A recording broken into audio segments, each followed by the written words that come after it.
किसी अपराधी या भ्रष्टाचारी का जब जेल होता है तो समाज में यह संदेश जाता है कि एक भ्रष्टाचारी से मुक्ति मिली, कुछ भ्रष्टाचार कम हुआ।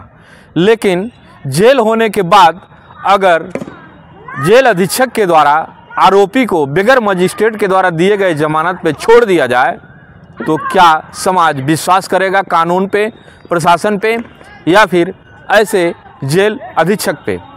एक उत्तर प्रदेश के जनपद बनारस की एक घटना से आप लोगों को अवगत कराता हूं, जहां पे कुछ महीने पहले से एक प्रकरण उमेश सिंह सुपरिटेंडेंट जेलर का चल रहा है।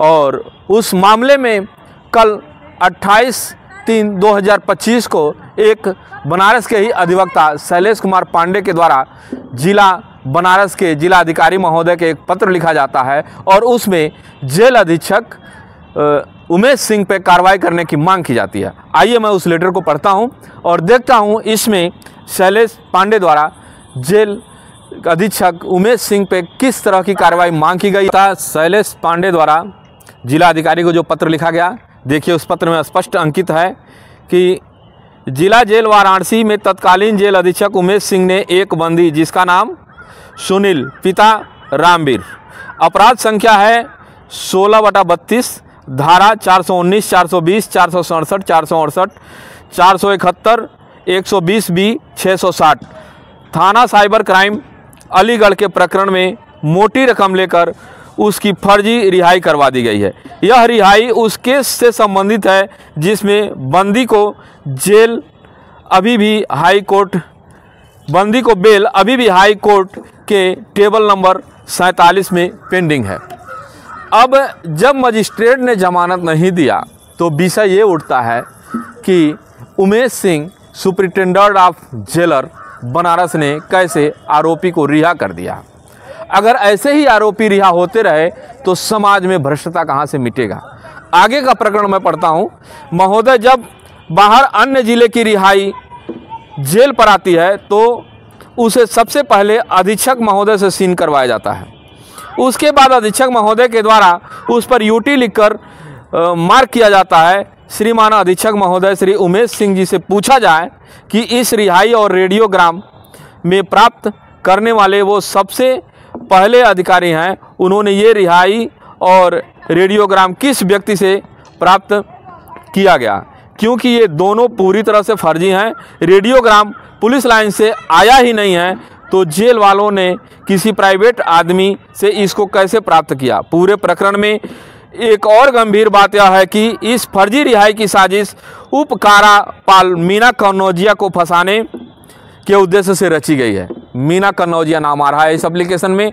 आप लोग खबरों के माध्यम से देखते होंगे पिछले कुछ महीनों से मीना कन्नौजिया और उमेश सिंह का क्या प्रकरण चल रहा है, जबकि मीना कन्नौजिया की बेटी नेहा शाह ने अपने सोशल मीडिया प्लेटफॉर्म पे बयान देती चली जा रही हैं और उससे अपनी मां को निजात दिलाना चाहती हैं कि उमेश सिंह काफ़ी भी अत्याचार उनकी माता मीना कन्नौजिया पे कर रहे हैं। अब आइए सुनते हैं वहाँ के अधिवक्ता शैलेश पांडे ने जिला अधिकारी बनारस के सामने अपना क्या प्रकरण रखा और कैसा बयान मीडिया के सामने दे रहे हैं। यह है उमेश पांडे जो मीडिया को अपना प्रकरण बताते हुए नजर आ रहे हैं। मात्र ट्रांसफर, फिर बनारस में इतना बड़ा भ्रष्टाचार और महिला उत्पीड़न के बाद मात्र ट्रांसफर, क्या ट्रांसफर इस चीज का इलाज है क्या?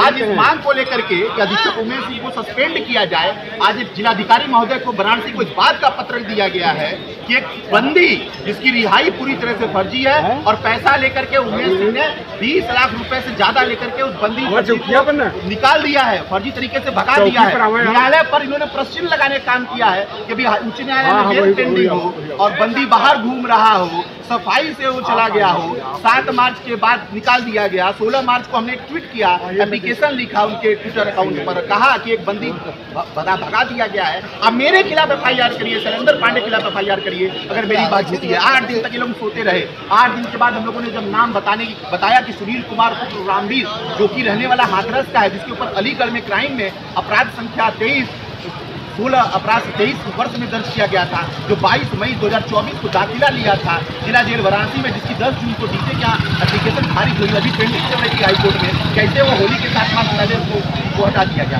इस विषय को लेकर के आज हम लोगों ने जिलाधिकारी ज्ञापन दिया है। एक महिला अधिकारी जिन्होंने ऊपर आरोप लगाए, किस तरह से उनका 1.5 साल तक मानसिक रूप से यौन दलित रूप से शोषित किया गया। इस मामले की FIR हमने एप्लीकेशन लालपुर में दिया, कोई कार्रवाई नहीं हुई। फिर 19 तारीख को आकर के हमने IPS राजेश कुमार सिंह साहब को दिया, कोई कार्रवाई नहीं हुई। लोग शासन का वेट कर रहे हैं। तो अब हम लोगों ने तैयारी कर ली है, 75 में जाकर के इनके खिलाफ मुकदमा भी लिखवाएंगे। और उसके पहले ही जो बंदी रिहाई हुई है, और अभी आपको मैं बता दूं कि वीडियो वायरल हुआ था जिसमें एक बंदी मोहब्बत कर रहा था अपनी माता के साथ। उस वीडियो वायरल होने के बावजूद भी अभी तक कोई कार्रवाई नहीं हुई। केवल दोनों अधीक्षक इस बात से लड़ रहे हैं कि किसके कार्यकाल में हुआ। ये बहुत सोचने वाला विषय है। अगली कड़ी में आपको लेकर के चलता हूं नेहा शाह, जो मीना कन्नौजिया की बेटी हैं।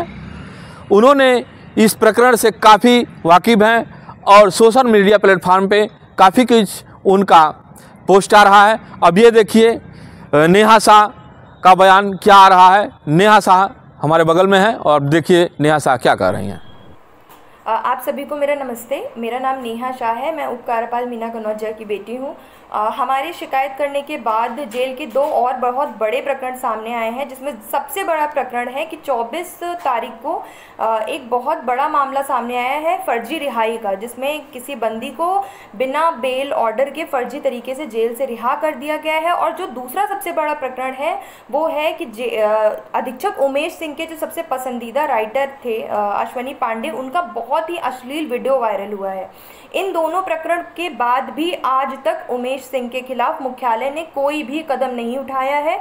और एक जो सबसे बड़ी बात कि मुख्यालय हमेशा जेल मैनुअल का हवाला देता है, उसके अकॉर्डिंग एक अधीक्षक कभी दूसरे अधीक्षक के मैटर में जांच कर ही नहीं सकता। यदि फर्जी रिहाई का कोई मैटर है तो जेल मैनुअल के अकॉर्डिंग वो रिहाई का जो मैटर का जो इन्वेस्टिगेशन होगा वो इन्वेस्टिगेशन स्वयं डिस्ट्रिक्ट मजिस्ट्रेट करेंगे।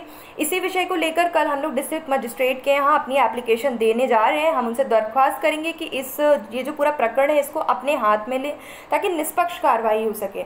मेरी आप सबसे अपील है कि ज़्यादा से ज़्यादा संख्या में इस पूरे प्रकरण को प्रशासन संज्ञान में कब लेगा? अगर आरोपी सिद्ध होता है तो ऐसे लोग जब जेल से फर्जी रिहाई देते हैं, काफ़ी कुछ अपना निजी स्वार्थ सिद्ध करते हैं, तो यह देश, यह राष्ट्र का कानून के साथ कितनी बड़ी गद्दारी है और कितना बड़ा धोखाधड़ी है। क्या ऐसे लोग आरोप अगर सिद्ध हो जाता है तो कानून से डर नहीं है, सरकार की योजनाओं से डर नहीं है? क्योंकि अगर इस तरह से फर्जी तरीके से अगर आरोपी को छोड़ा गया तो समाज में कितना बड़ा नुकसान हो सकता है। फिर आरोपी कानून से डरेगा ही नहीं और देश के द्वारा बनाए हुए उस हर नियमों का उल्लंघन करता हुआ चला जाएगा और देश के सारे नियम कानून को रोकता हुआ चला जा रहा है। आप देख रहे हैं भारत रक्षक न्यूज। मैं RK शर्मा, महाराजगंज।